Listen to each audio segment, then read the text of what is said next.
જીવનમાં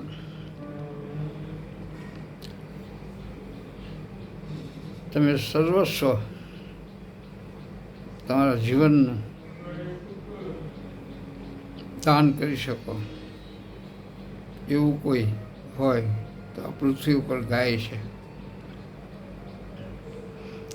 ગાય વિના જીવન તમને અધૂરું લાગે.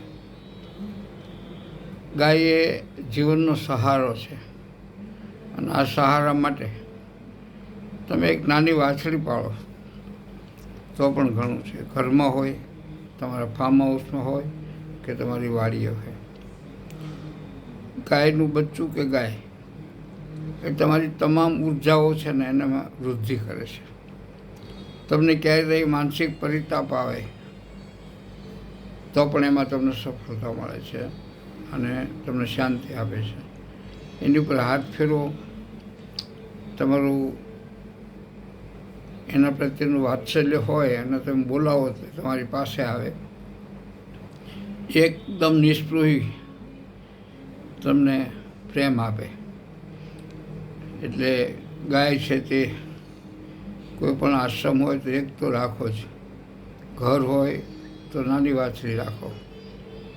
ઉછેરાઈ જાય, મોટી થઈ જાય તો કોઈ પણ સંસ્થા જે દૂધ માટે જોઈતી હોય તો એમને આપો કે જ્યાંથી સચવાય, કતલખાને ન જાય. વૃદ્ધ થાય તો સાચવે એવી જગ્યાએ મૂકો અથવા તમે તેને સાચવો.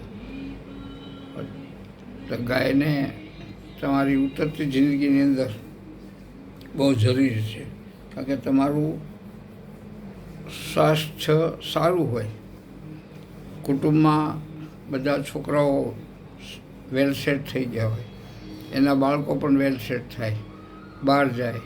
એટલે તમે વૃદ્ધાવસ્થામાં તમારી પાસે બે વસ્તુ હોવી જોઈએ.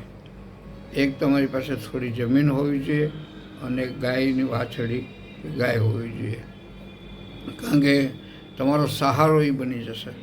કારણ કે બાળકો પોતાને પાંખો આવશે એટલે પોતાના વ્યવસાયમાં કેમ વ્યસ્ત થઈને એ બહાર જશે. તો કોઈ પણ વૃદ્ધાવસ્થાની અંદર સહારા રૂપે જો જોઈતું હોય કોઈ પણ વસ્તુ તો તે ગાય અને તમારી પૃથ્વી એટલે જમીન છે.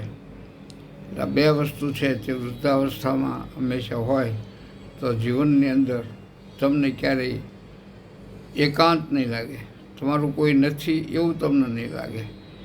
માટે ગાય છે તે આશ્રમ હોય, થોડી જમીન હોય કે ઘર હોય તો નાની વાછરડી એ રાખો કે જેથી કરીને વૃદ્ધોને એનું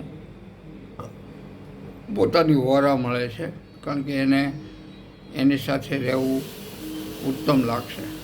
કારણ કે અવારનવાર રહેવાય થઈ ગયેલી છે તો બોલાવશે એટલે ત્યાં આવશે.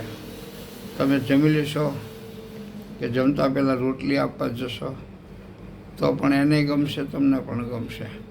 કે તમારા આત્માને ઠારવો હોય, શાંતિ લેવી હોય તો એક ગાય રાખવી એવું મારું મંતવ્ય છે. જય સ્વામિનારાયણ.